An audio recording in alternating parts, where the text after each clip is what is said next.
मौसीकियों की लय से लहू मौज मौज था, वो इसके बावजूद थी मोहतात रक्स में।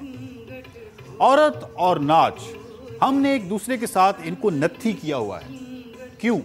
इसका जवाब तो शायद कोई माहिर इमरानियात ही दे सके। हमारे माशरे में मर्द का इस आर्ट में हिस्सा लेना या इसको सीखना काफी मायूब समझा जाता है।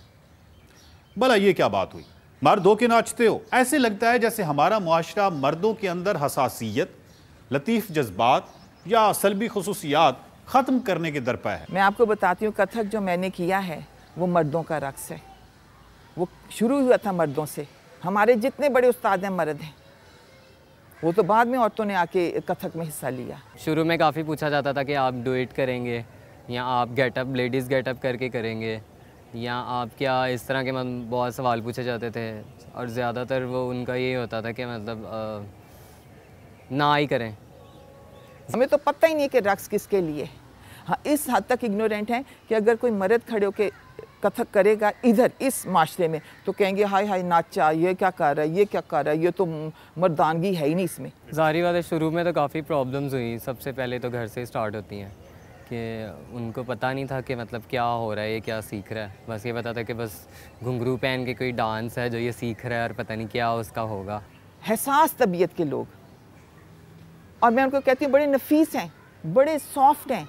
वो इस माशरे में जिसमें मैचो मैचो बंदा चाहिए जो मैं निकाल के मैं फड़का दूंगा, इस किस्म के हैं ही नहीं। आई एम माशाल्लाह MBA गोल्ड मेडलिस्ट। मुझे गोल्ड मेडल पूरी यूनिवर्सिटी में मिला हुआ है। Plus I am doing another job as well, HR से रिलेटेड। लेकिन दिस वाज माय पैशन, मुझे बहुत ज़्यादा इंटरेस्ट था। और आर्टिस्ट को ये नहीं होता कि मतलब दूसरों को दिखाने के लिए हो, just for my self. I use relax, I feel very happy when I do dance.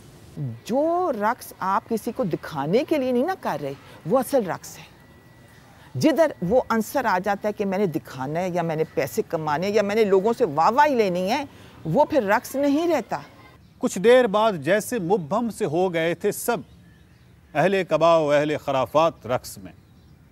फहाशी एक ऐसा लफ्ज़ है जो किसी भी मीडियम में अगर दखल अंदाजी या दर अंदाजी करे तो उसको बदनाम करके रख देता है।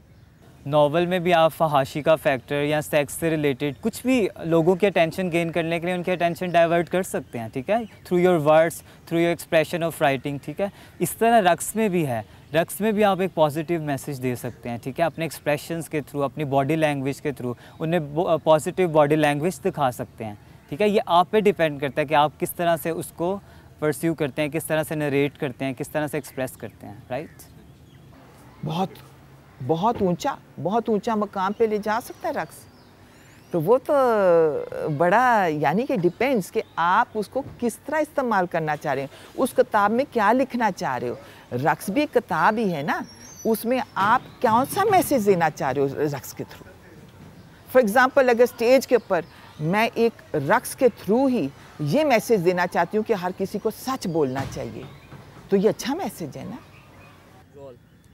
आखिर को रक्स गाह में पड़ी ऐसी धमाल, एक दूसरे से छूट गए हाथ रक्स में। तसव्वुफ हो, किसी कहानी का बयान हो या किसी लतीफ़ जज्बे का इजहार, रक्स जैसा खूबसूरत ज़रिया और कोई नहीं है।